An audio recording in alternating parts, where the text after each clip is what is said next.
Support for Ruff Talk VR is brought to you by Manscaped, the champion in men's below-the-waist grooming. Manscaped offers precision-engineered tools for your family jewels. Manscaped just launched their 4th generation trimmer, the Lawnmower 4.0.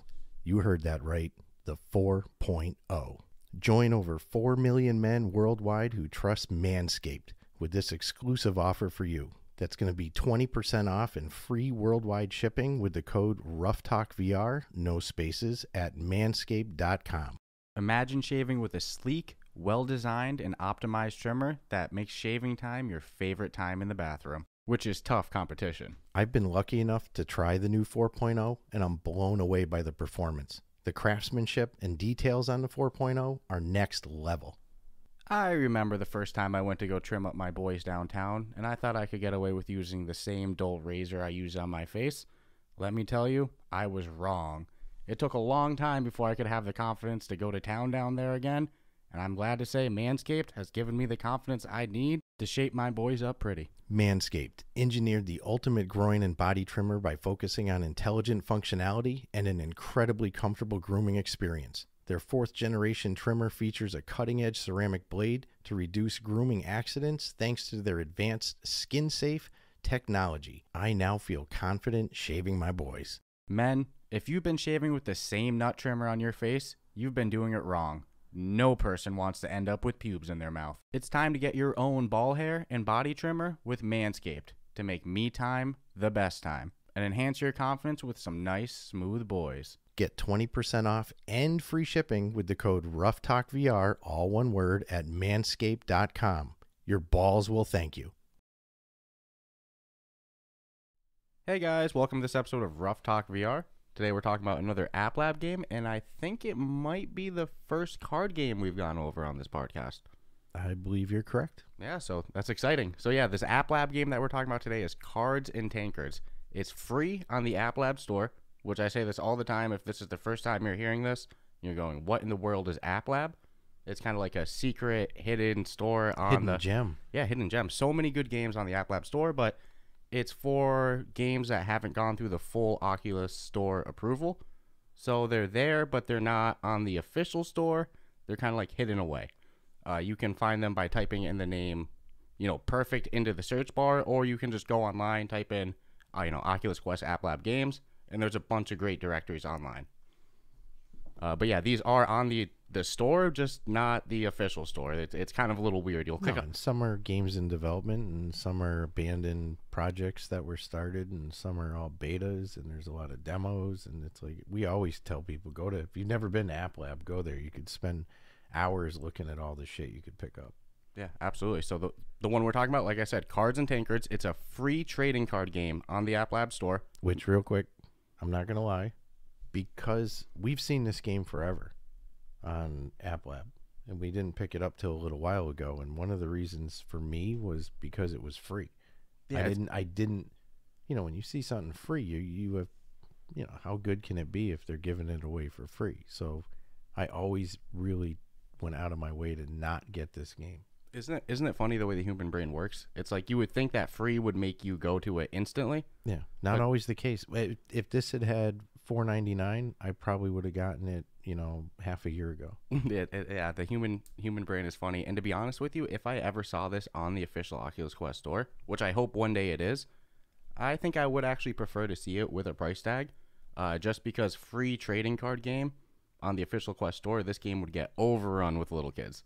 Yeah, well, I mean, it's already we'll talk later. So, anyways, give it the stars and the stars and the ratings and reviews. All the fun stuff. So this game is made by developers Divergent Realities. Again, it's free on the App Lab Store, but it does have in-game purchases, which we'll get more into.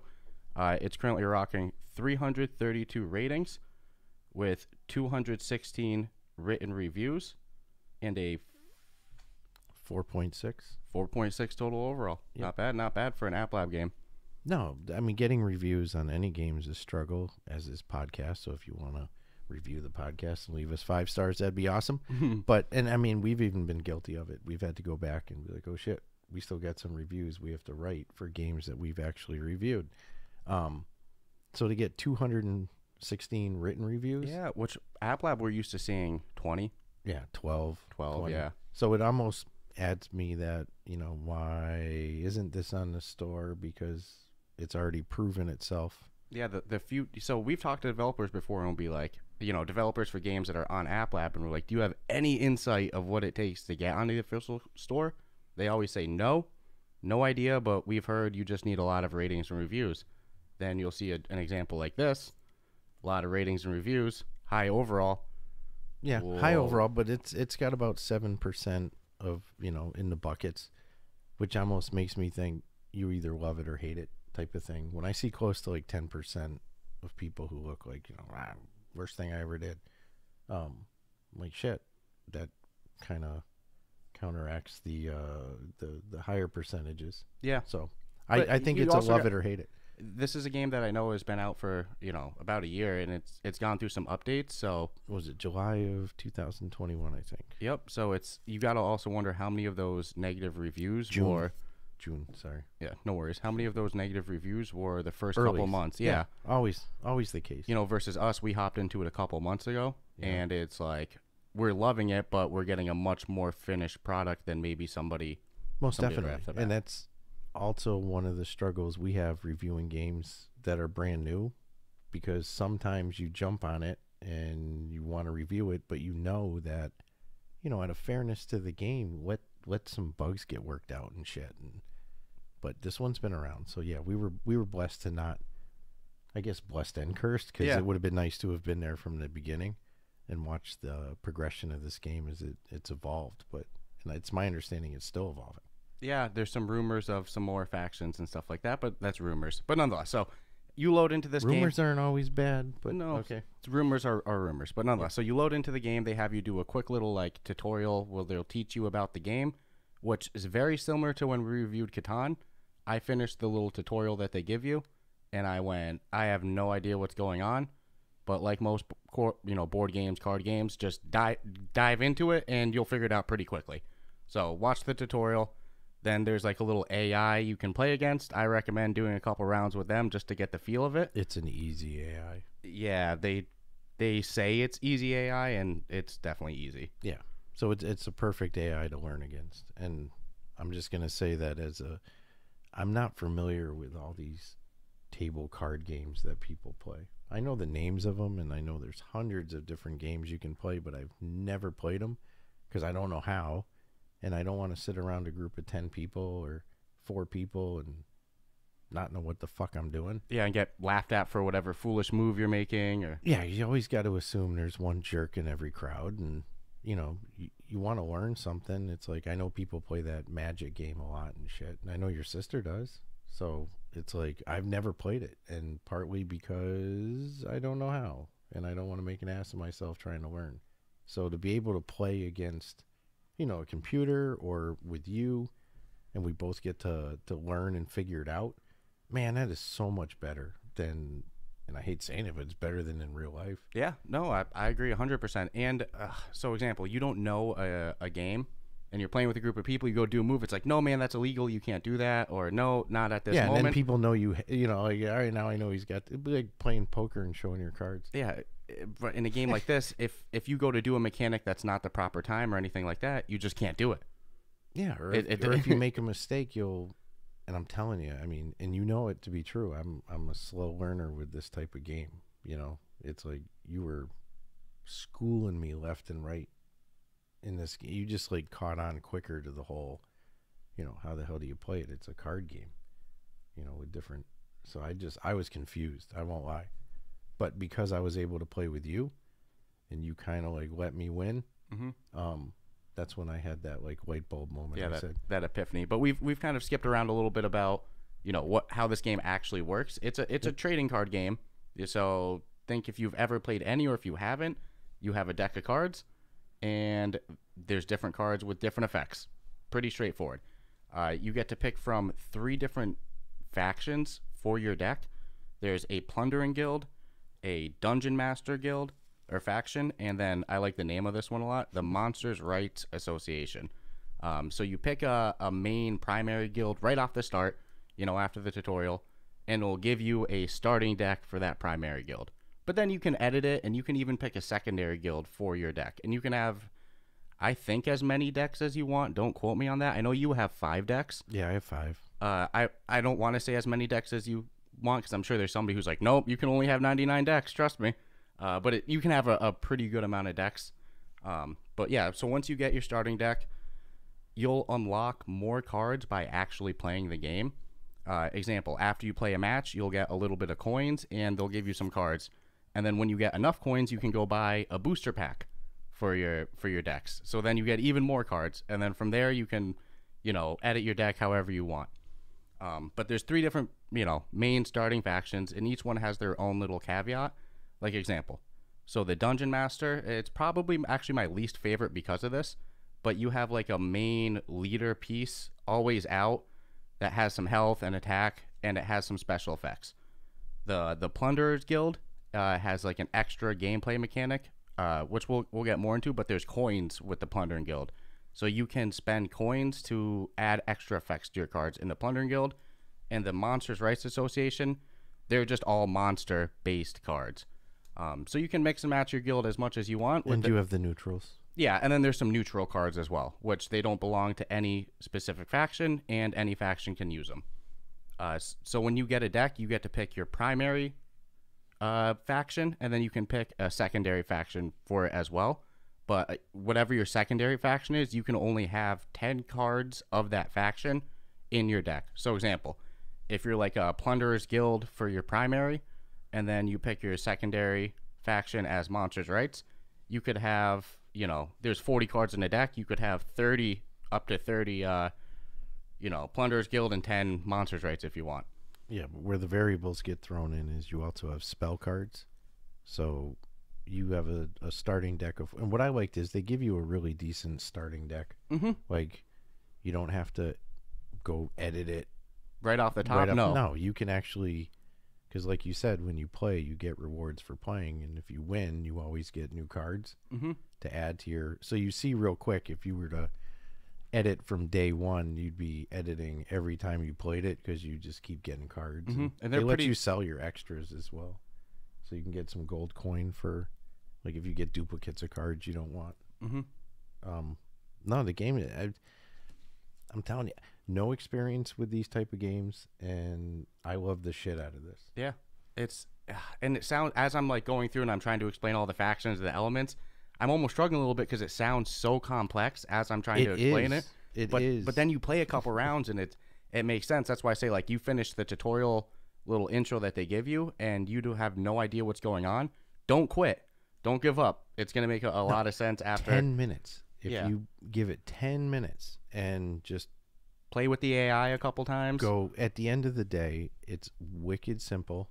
And if you keep that in the back of your mind, and that helped me when I was learning, because I was like, it can't be that complicated. It can't be. And now that I know what the hell I'm doing, no, it should have never been complicated. Yeah. It's going to be one of those things that anybody who's played this game, as we're explaining it, visually it's going to make 100% sense. But anybody who's never played this game, I apologize. I'm doing my best to explain what's going on. But nonetheless, after you pick your deck, so you have your deck, whether it's, all Plundering Guild or all one other faction, or you do a primary and a sub, however you split it up. You have your deck, you go to do a match, and you start with, how many cards do they even have you start with? 6 or 7? 6. 6? Yep, that sounds right. So it loads up 6 cards, and you can either say, this sounds good, or you can choose to redraw your hand, but you redraw it with one less card. So example, you don't like any of the cards in your hand, you hit redraw, awesome. Now you only got 5 cards, but they're completely different. So then you start the match with 1 mana, and your opponent also has 1 mana. And if you're in the Plundering Guild, then you'll have coins. But if you're not in the Plundering Guild as your primary faction in that deck, then you don't have any coins. But you look at your hand, every creature or spell has a different amount of mana it takes to play. So some creatures, it varies anywhere from 1 to 10. So if you have no creatures that cost 1 mana, you can't play anything. But, you want to really pimp out your deck with those 1 mana cards because of this. So, let's say you play a card, boom, now you have no mana. You flip an hourglass, now it's your opponent's turn. Same thing, they only have 1 mana, they play whatever, flips back to you, now you have 2 mana. Every turn, it goes up 1 mana and 1 coin that you have. Up to a total of 10. It maxes out at 10 for the mana. Yes. For the coin, I think it maxed out at what? I thought shit. I don't know what 15. It would max out at because I spend it. Yeah, I spend it a little. I use it on the cards. And here's the thing. So let's say you're enough rounds in that you have 5 mana, right? You spend all of your mana. Next turn, you'll have 6 mana, full mana, but you only get 1 coin a turn. So let's say you have 4 coins, you spend 3. Next turn, you only have 2 coins. It doesn't follow in the same exact refill as the mana. Again, that's probably really confusing for somebody who hasn't played. I play and I'm confused. I mean, I won't lie. It's, you know, and really we had even discussed like this is going to be a tough one. Yeah. Because you look at any of the games that exist, I mean, even Pokemon, because it's the same type of shit. It's, you know, you got a card and you got little shit on it. Everything, every card is different. Every faction is different than the other factions and has different abilities. And I've actually started to learn, and one of the things I love about this is it doesn't matter if you're ranked 200 or you're ranked 10, you still have a fighting chance. Yeah, especially if you understand randomness. If you only have so many cards in your hands to start and you each only have 40, it's like, come on, man. I mean, I watched you absolutely dominate, I don't know, level 100 and something. Yeah, the first time we went and faced other people. So I'll keep going a little bit more into the gameplay elements as difficult as it can be, but there's taverns in this game. So if you buy what's known as a season pass, which costs $10, so it goes from a free game to $10, but I won't lie, I bought the season pass. I know you did as well. You know, you start to enjoy a game. It's just the ability to do a private server. That's all, and some other little fluff, but it was worth it to me because I wanted a private tavern. Yeah. Also. Well, but you can join. You don't have to spend $10 to join taverns. The only reason you would do it is to have a private tavern. Yeah, and it's funny you called it private server. If we use the word tavern, a tavern is a server. Yeah. But let's say you don't have the season pass, you go to join a tavern. There's a list of probably like 10 or 15 different ones. Each can hold up to, you know, I think 8 people. And then you go in and you try to find a match with people. You'll kind of talk around. You'll be like, hey, anybody want to play? There's 3 or 4 open tables in each tavern. So yeah, you go in, you kind of wave your deck around, say, hey, anybody want to play around? It's a pretty good community. It's really easy to find a match. So because of this, though, we didn't want to hop in and just start playing people online, you know, day 2 and get spanked. What we did is we played each other for probably like 2 weeks, just only play like facing each other and just constantly figuring out more strategies, playing with our deck. And then we went and faced other people. And because of that, we didn't do too bad. But my level was only like level 15 or something like that. And I beat a dude who was level 100 something, you know, quite easily too. Yeah, quite easily too.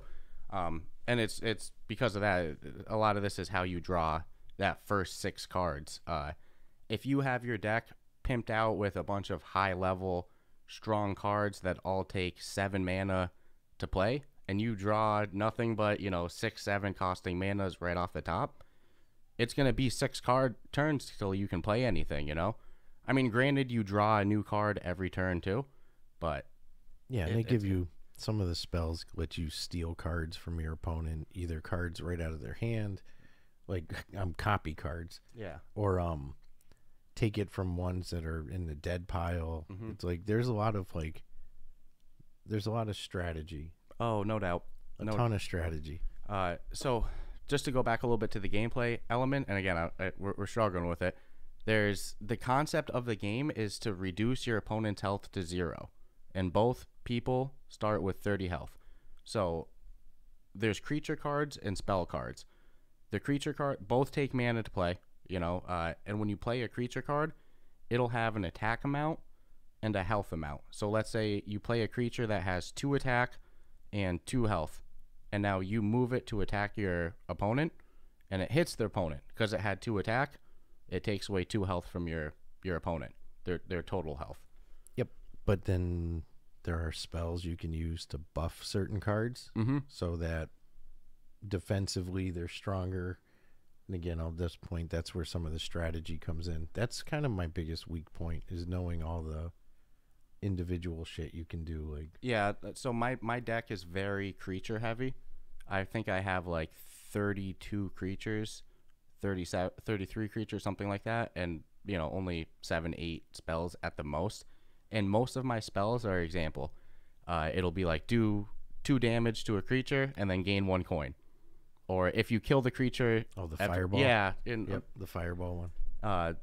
So I faced a dude the other day who his whole deck, I mean, geez, I don't even think he had that many monsters. And most of his monsters were like the really weak Monsters Rights Association monsters. But so much of his deck was drawing new cards. So we reached pretty late into the game. And, you start with 6 cards. Once you get later in the game where you have 7, 8 mana, you have you have nothing but cards that are low mana. You can play several cards in one hand or one round. So I ran out of all my cards in my hand. I was going attack crazy. He did too, but he kept drawing new cards that would let him draw 2 more cards. So I could not keep up with the amount of, cards in his hand.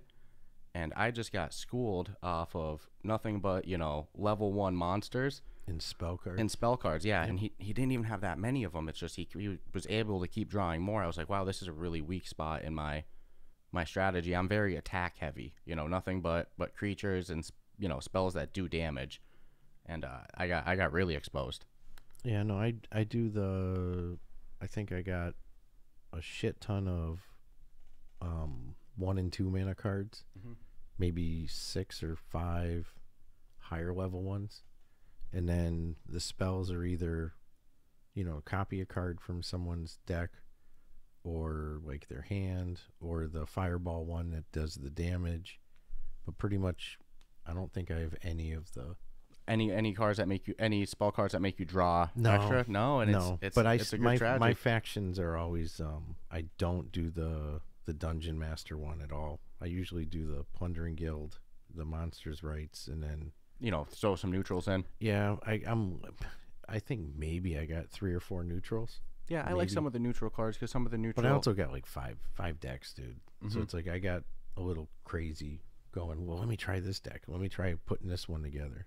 And it's like, and that's where I was like, wow, I actually really like this game because I'm not into this shit. And here I am putting my decks together and they... Yeah, you got way more geeked out with the strategy element of... different ways to work a deck than I did. I thought I was going to be way more into that than you, but... Well, it intrigues me, man, because I'm like, this is wow. And when I saw the playing field is pretty level for any person you play, it's like, wow, okay, this has potential. Yeah. This isn't like other games where if you face a level 60, you're fucked. Yeah. You're doomed, and if you're not doomed, then it's not really a level 60. Well, it's not like this with this game. Well, the description for this game says over 120 cards. I don't know the exact amount of cards there are. I don't know if that's, an outdated... Per faction? Or... Yeah. Or I don't know if that's like an outdated number from when they first launched the game. But you think of it, there's 40 cards in each faction deck. It's like... It's not hard to get all the cards. There's not a shit ton. It's not like there's thousands and thousands and thousands. There's some rares in there, too. Yeah, but you play this game enough... You're not buying your way to the top. It's you said it's a pretty level playing field, and exactly that. You can even just buy booster packs, but you don't have to. No, and it doesn't change anything for you. I did because I had the gold. And well, that's the thing. You play the game even against the AI. You get like 25 gold if you beat the AI. I think. Yeah, and you get a good amount of gold for beating real players. Yeah. So it's like you go out and you just play some rounds. You're gonna be swimming in cards. Like I have too many. I've got a lot of duplicates. Yeah, me too. And I think you can only add 3 of the same card to your deck. So it's like, anything over 3 you really have. What's the point? Mm-hmm. And what's cool is when you edit your decks, you go, okay, I want to build a new deck. It's not like because you have another deck with that card in it, that card's gone. Yeah, like real life. Yeah. It's like, no, it's, here's all your cards you own, and they give you a big binder that you pull out from your back. Reach over your shoulder and pull it out, and it's a big like booklet that you can a big old-fashioned logbook, old logbook, which other players can see as well. Yep. I'll add to that. So you whip this book out in a public lobby. You can start showing people which cards that you have to choose from to put in your decks. All right. I'll get right into my shitty points of this game real quick because it kind of goes into that. When your hand is open and you're playing somebody, because I was playing a guy the other day and he kept coming around the table, ye old wooden table, and was looking at my cards. And that's a problem because it got to the point where I just kept showing, like, here's my fucking cards, because you're going to obviously keep coming to. But this is terrible. But people can come up behind you and take out their card book and put it in front of your face while you're playing and cut off your field of view to see your game. Mm-hmm.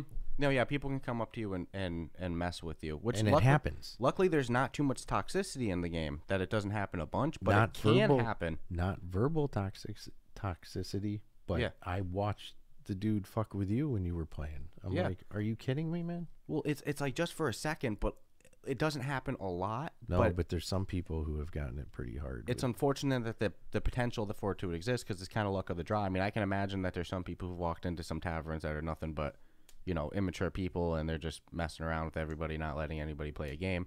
It probably shouldn't be like that. No, I think when somebody's in a game, there should probably be like a bubble, guardian wall, or something to prevent you from being able to mess because with them there. the taverns they're not all like, you can't interact with everything in the tavern, but there's many objects you can, like bread loaves, and you know, you can buy a beer for somebody and it comes in a big old wooden mug. So like a stranger can just walk up and start throwing shit on your game table. Yeah. And I think a very simple solution would just be some bubble. But like, I'm lucky it hasn't happened to me much, but it's kind of luck of the draw. But that is why I spent the $10, so I don't have to deal with that if I don't want. And if I want to host my own tavern, it's like I can invite different groups of people to come in. It's fine, and we don't have to worry about that type of noise. Yeah, it's unfortunate that's even that's a possibility. my only, but it's an annoying beef, because if you're really playing and, you know, people are just in there causing a ruckus, it's like you're not gonna have fun if you can't see your damn cards. No, and I think that's just I can't imagine being the other person doing that. That's it's so ridiculous. Somebody trying to enjoy a game, and you're like, I'm just gonna mess with them. Now, on the other side, there are people who are cool, and there's people who have like come over. That's with the thing. food, I'll say the majority of the people, and, you know, the big mug of beer, and put it down, and they wave at you, and they walk away, or you're just standing there watching someone play, and then someone comes up to you with their deck in their hand, and they're waving it at you like, "Hey, you want to come play?" Yeah, I'll say the vast majority of people I've seen have been chill, but it's unfortunate that the ability exists for somebody to do that. Yeah, all it takes and is one little kid to ruin everybody's time in there. I don't even think they're little kids all the time, man. Most of the time, no. I think it's normal. It's probably people my age just being ass. I mean, for real, man. Like 50-year-old with nothing left to, you know, I got nothing to do. I'm gonna go into this game and with these kids. I'm gonna mess with the kids. Yep. You know? Oh man, could you imagine? They think it's gonna be a kid, but no, that is a really annoying. It hasn't like no. Somebody shouldn't be able to see your cards. Let's see, because even the other day, besides the guy coming around and looking at your cards, weren't you playing somebody who was in a private chat with somebody? Yeah, and their friend was coming over and looking behind your cards? And they literally were. They each had VR headsets on too, because I watched them. I watched the two avatars come over, and he like whispered. I'm like, are you fucking kidding, dude? I can see you. Yeah, you were thinking that you had a theory that they both had VR headsets in the same room, right? Yeah. Because they were in the same house in the same room. Because the way that they were doing that. Yeah, it was like real people doing it. And it's like, come on, guys. You want to win that bad, you're going to sit there and tell your buddy, you know, hey, I just saw his cards. Yeah, luckily it hasn't happened to me a bunch. But again, unfortunate that it's possible. Nope. Or spend the $10 and then you can set up your own private tavern and invite who you want. Although it's not happened a lot. No, like I said, it's very rare. It's just, how many times does something have to happen before you're like, all right? Well, especially when you're in a competitive game. This happens again. I'm, you know, gonna lose you. Exactly.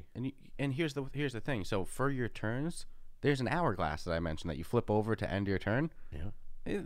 It's a timed hourglass. There's a finite amount of time in there. You can eat up your whole turn doing nothing. That's the other guy's turn. So. All right. Here's an example. What if I'm the guy, and I just wait for you to start losing, and then I take out my book and I throw it in front of the other guy, and then he's got two choices: wait forever, because I'm going to go make a sandwich now, or he forfeits, and then you get credit for the win. So how many times do you think that's taking place? You have a mob of 4 people always ready to be there. You have 4 buddies just make They're a my wall. ringers. They're my ringers. My go-tos. If shit starts going bad on the table, I call out my guy. Puts a book in front of your face. I have 3 of them do it. They build a wall right in front of you.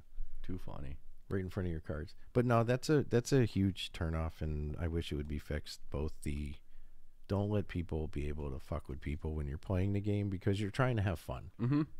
And definitely don't let anybody be able to see your cards while you're in gameplay. Yeah, it should just make the cards blank.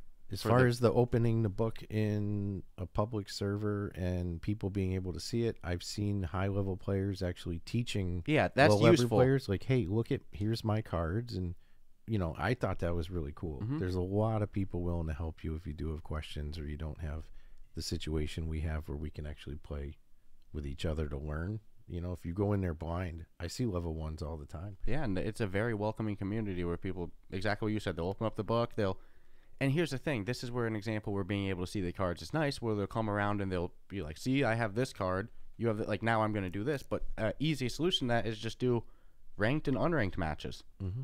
Ranked matches, you get no visibility at all, and there's the barrier and everything like that, and then the unranked, you know, is the way it is now, so people can teach still, you know?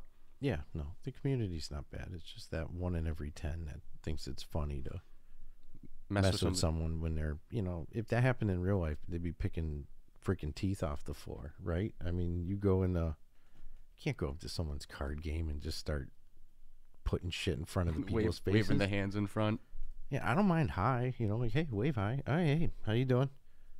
You know, everything good? Cool. Beat it.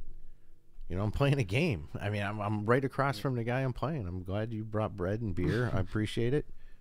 Food's limited in Ye Old Tavern.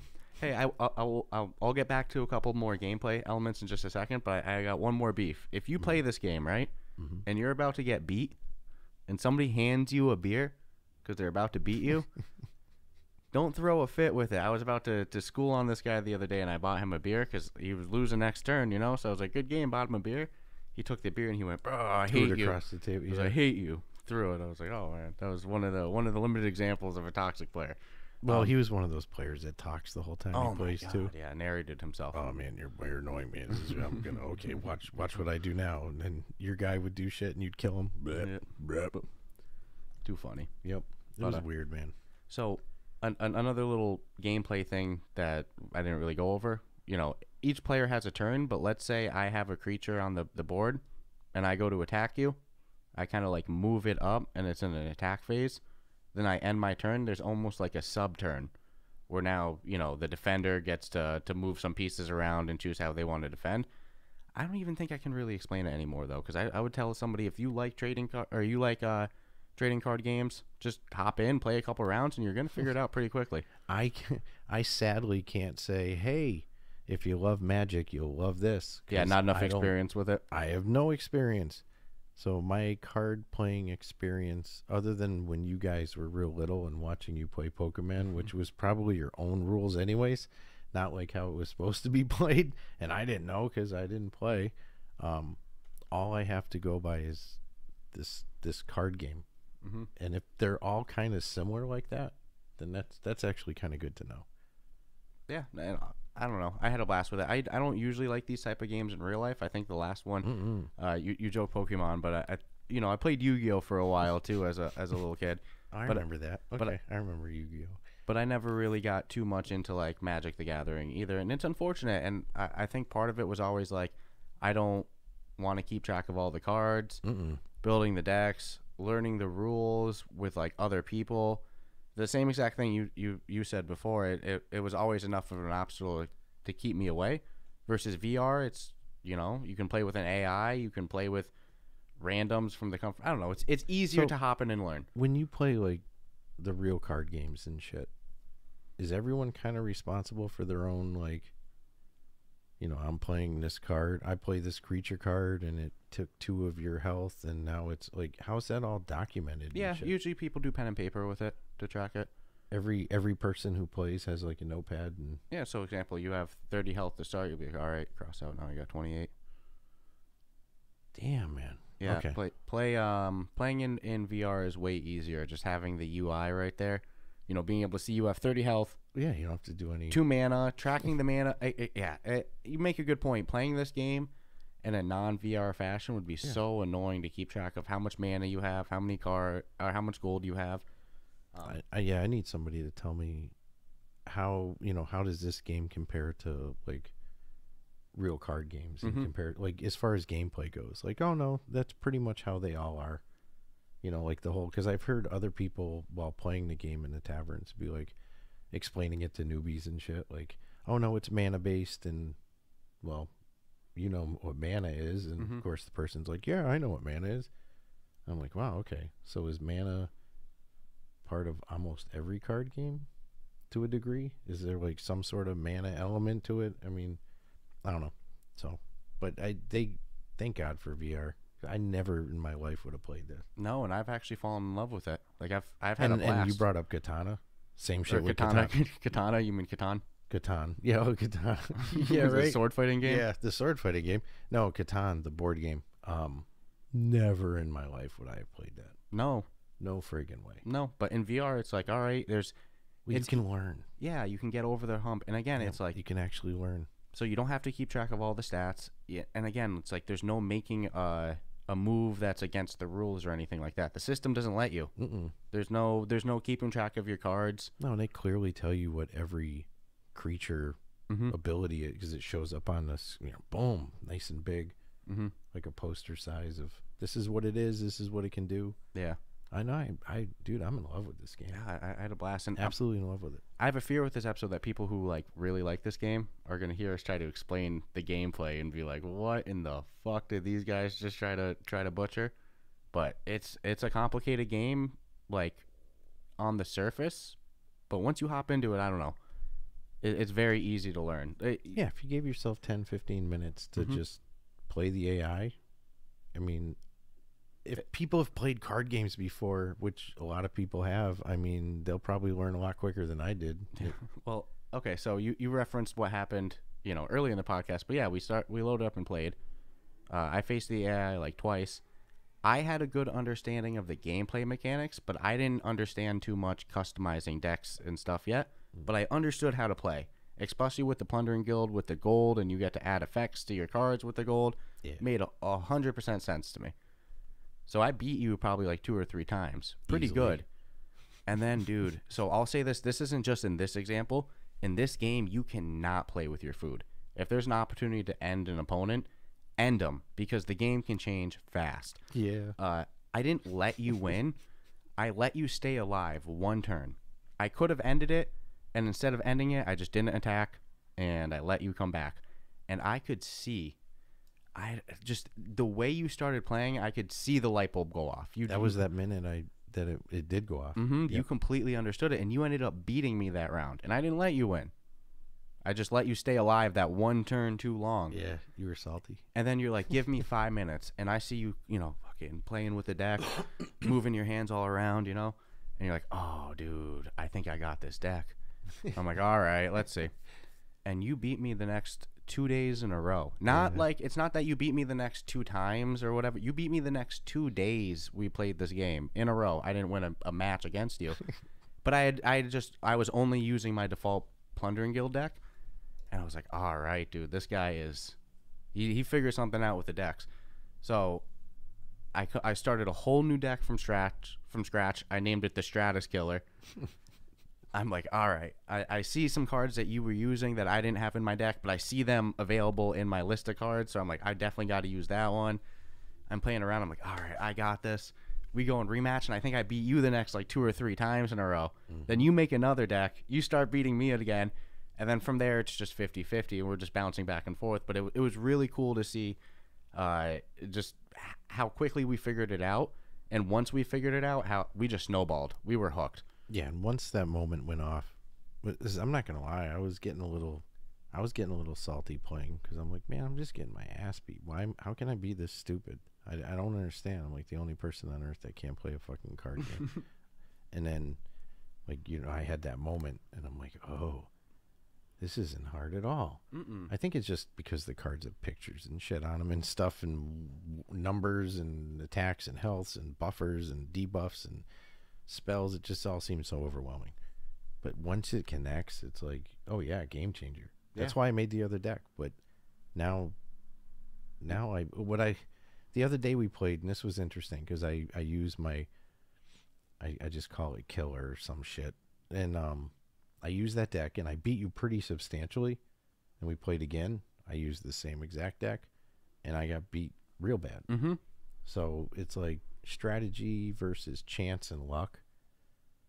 And then how deeply you actually put that deck together. If you know, your deck has to be put together good, because if it's a moderately put together deck, it's all going to be about how you pull that first. And if I lose to someone who's got a great deck, I'm pretty much paying attention to what their what their deck is. I'm more interested in what their deck looks like than how they're playing, because I'm like, man, I'm getting destroyed. Yeah, again, if you have an average deck, it's all about how you draw that first hand. But if you have a really good deck, nice and polished, you'll see it with the other players. I even heard one of the times we were playing in a public tavern, we were facing each other in one.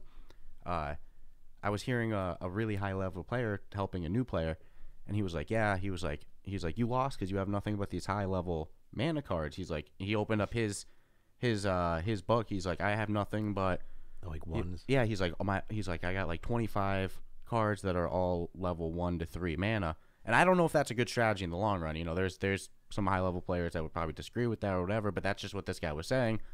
And it was like, I'm gonna make note of that. And then I went and looked at my deck, and I was like, I got a lot of creatures with 5 and 6 mana. I only had like 3 level 1 creatures. I was like, all right, I gotta fix this. Boom, boom, boom, boom, boom, boom. My deck was way better right after that. Yeah, it's because of that dude actually that I just lowball as many low numbers as I can. Handful of spells. Don't really care about the neutrals too much, but there's a couple of cool ones, and then I'm good to go. Yeah. You know, I only need, because here's the thing, my best cards cost 10 mana, and I've got 4 of them, so they're in my deck. But I'm never going to be able to use. The worst case scenario for me would be my first draw hand would contain all 4 level 10s or 10 mana used cards, because I can't use them for 10 freaking rounds. But then the smart thing would be like, all right, I'll just have one less card and redraw. Yep. Because what are the chances of that happening again? If I'm sitting on these 4 high-ass level cards, and you use a spell that says, hey, copy a random card from your opponent's deck and put it in sometimes in your hand for less mana, that 10 goes to an 8 that you just stole from me. Which it doesn't steal it, it just copies it. Nothing really like there's a couple cards that will steal the card from the opponent's hand, so it's not in there anymore. But for the most part, most of the cards, at least that I have personally in my deck, most of them are copiers. Yeah, copy a card sometimes with the lower mana, so now your opponent can use it. Yeah, what's that card name? I think it's Jaeger Copy Mage, something like that. The fighting is just as you described it. I mean, if you play a card and it opens a creature, you generally cannot attack on that same turn. No, it's sleeping unless you've buffed it to be amped. Yeah, if you amp it up, then it's good to go that turn. And how do you amp it? Maybe coins, maybe different spell cards. That's a complicated discussion. Yep. So then you just slide your dudes forward, flip the hourglass, and I actually love this strategy, especially early on. Is I'll just take the beating. I'll let my opponent, if he slides 2 things over, I go, okay, I'm going to lose 5 health, but he's not going to be able to attack me his next turn. Yeah, I'll take the 5 loss and then just lay it on. Yeah, because again, we've skipped over a lot of the gameplay elements, but you attack with a monster, and then you take the damage, it's blocked, whatever. Your next turn, they're quote unquote asleep, so you can't do anything with them. So I attack you with all of my monsters, right? Creatures. Yeah, I attack you with all my creatures. Monsters is a bad word to use because there's also monsters in the MRA. But I attack you with all my creatures. You decide to just take the hit. Now you play a card that's, amped and it's powerful. So I have no creatures awake to defend it. Man, I'm in trouble, Yep. Then you're gonna attack me with everything. Maybe leave like 1 or 2 creatures open to defend next turn. But yeah, so you have to make a lot of quick decisions of, am I going to take the damage directly like you said, or Am I going to defend with this monster knowing it's probably going to kill mine and kill yours? You know, it's like sacrificing a pawn in chess. You're like, is it worth it? Or do I wait?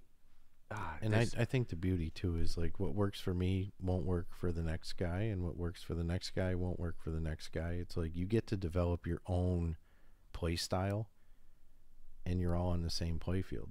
Yeah. So nobody really has an advantage over the next guy other than experience. No, I agree with that 100%.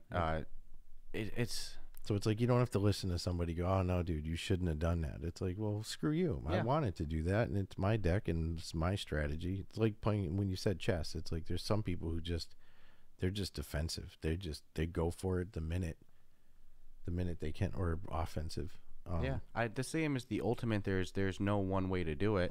And that showed when me and you just practiced with each other and came in with a very unorthodox strategy, I'll say, because even the annoying guy I played against, my first couple turns against him, he was like, you're plundering guild? You're screwed. Yep. And then the first couple turns, he was like, you really did that? I wouldn't have done that. That was a bad move. Yeah, he was just trying to be psychological. Yeah, but I also think that maybe in his brain, whoever taught him was like, no, don't do it like that because it's going to be wrong. But this game, it's all about how you make it work for you. It's the same when I face somebody and I see that they're sporting a Dungeon Master. I'm like, yeah, only one time in my whole life played with the Dungeon Master. So it's kind of maybe that same thing. Yeah, that you're just biased because it's not your standard play style. So you're yeah, like, no way am I going to lose to this. You know, if I'm a level freaking 200 and a level 20 comes up to me and he's got the Dungeon Master, maybe I'd be like, are you playing with the Dungeon Master? You know, you're probably going to lose. Well, I won't lie. When that guy said that, I was like... I questioned my deck. Well, I was like, is the Plundering Guild bad? I was like, this one's my favorite. I love the coins. No, the Plundering Guild is the best. Is great. That's the only one with the coins. And like, no, don't say that. Actually, it's terrible. Nobody used the Plundering Guild. Nobody used the Plundering. You should all use Dungeon Master. This is definitely one I want to see on our subreddit and our Discord played a little bit. I'd love to do some community tournaments and things like that. Well, no, I was... just the other day we were talking because we have the ability to bring in 6 other people to play, so we could just sit there and have a night playing. Yeah, have a nice little private tavern to tell everybody, because the way you get a room code. So the beauty is it's not gonna cost anybody any money. No. Just download it and then let us know when you want to play, and we'll give you the code for the room, and we can all be in there and have beer and throw bread and hopefully not block people's point of views and stuff. Right. Hopefully it's a good community, but I'm totally down. Most of the things you spend money on, like, look, you can spend money on the season pass, which we did just because why not? You can spend money on aesthetic things like props. Yeah. Like you can spend money on a sword. You can spend money to change the way you look, your avatar. And then you can spend some real life money to get some cards, but it's kind of very little bang for your buck doing that, especially when you can get those same packs and cards just by playing. Yeah, you can spend 200 gold, which you can earn and buy a booster pack. Yep. Or you can spend 100 gold and 100 gems, and get a booster pack. Yep. Or you can spend a lot more gems and get I think it's 200 gems. I haven't bought one. Yeah, 200 gems. And 200 gold, I think. And get an animated pack. And all the animated does is just animates the creature or on the card. Yeah, instead of it being a solid picture, the picture moves a little bit. It changes the gameplay none. But it's cool, it's a cool cosmetic thing. And just so everyone is aware, when you do lay down the card, like if you're doing the farmer, you put down the card, this farmer creature shows up. It physically shows up. It's a 3D model in front of you of that creature card that you just played. So you're never really looking. That's important because in real life, you just have to make that shit up because that'll never exist. I know this sounds so stupid, but to me, that makes me like this game.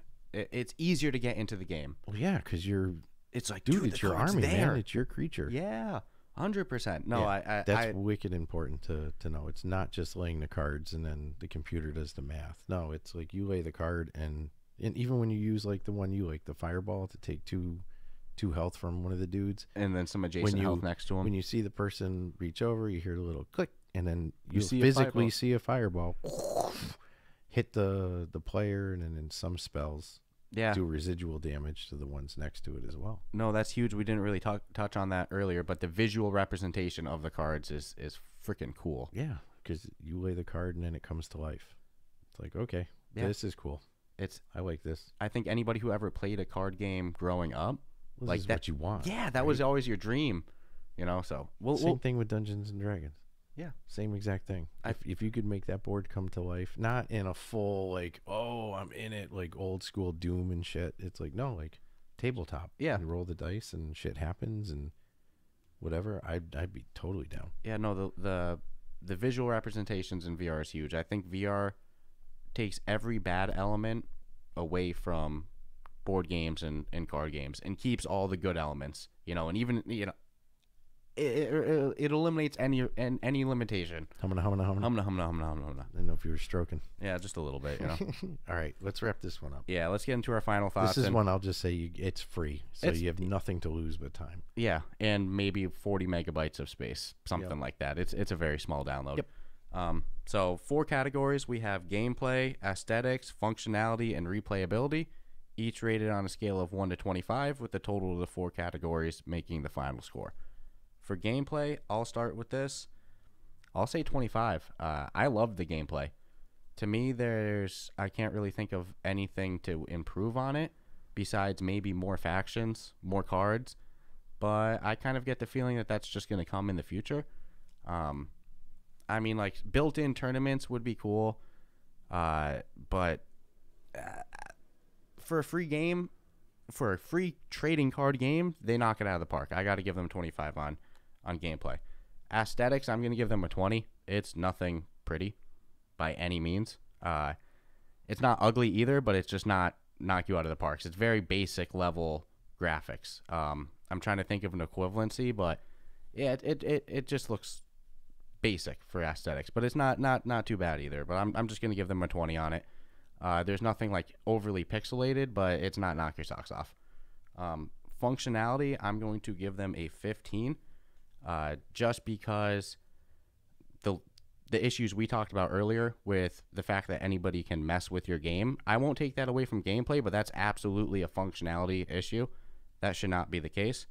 And sometimes you go to pick up things like you might pick up the tankard with the beer in it, the jug of beer, and it just feels janky picking it up. It'll like wiggle a little bit and stuff like that. So it's definitely not smooth picking up and handling things. So functionality, I'm going to give them a 15. And replayability, for me, I'm going to give them a 25. Because it's endless to me. There's always, hop in, play a couple rounds with somebody. I could see somebody going, hey, there's not enough like leagues built in or tournaments to keep me going. But for me personally, because this is my review and my score, there's endless replayability in this game for me. So I'm going to give them a 25 for replayability. So 25 gameplay, 20 aesthetics, 15 functionality, and 25 replayability. Gameplay, I agree. 25. I don't know what more they could do. Then I guess I would get to that with the aesthetics. But the game is enjoyable. I mean, you're talking to somebody that has zero experience in this genre of gaming, and I'm hooked. I mean, like, really hooked. I mean, when we first started playing, I'm like, actually in my spare time, like, wonder if I can put together a better deck. It's like, wow, okay, they got me good. So the gameplay's a definite 25. Aesthetics, I could have hit them 15. It's pretty basic. You're in a tavern. Some of the avatars that people have, the like costume wear they have for it, which is paid content unless you earn it for the ranking. It's pretty cool, but it's not, home run. You say photorealism. I'd even take something a little under that, but I'd give them a 20 because there's nothing that is hurting the game experience by the, non-real, not in a real tavern. It's just, there's a lot of brown. We'll just say there's a lot of brown in the game, brown and tan. But I'm not going to nail them too hard on that because it's enjoyable. So 20. Functionality, I give them a 20. I only give them the 20 because the only issue is other human beings coming over and messing with you. That's it. And it's sad because the game itself functions great. No issues with my cards. I get the jankiness of the, like you pick up the beer or something. Yeah, it's not like, core to the actual gameplay itself, but you feel it. I hold my deck. I can see my cards, but they're 20. And then replayability, I'm with you, 25. It's actually one of the few games that, like, I'm like, wow, I don't think I'll probably ever really stop playing it as long as there's somebody that's going to be in there to play with. I know you're going to play it. So yeah, I'm stoked because I heard or have read that there might be additional content for the game, and that just makes it even better. As far as tournaments and all that go, I'll just remind this is an App Lab game, and it's free.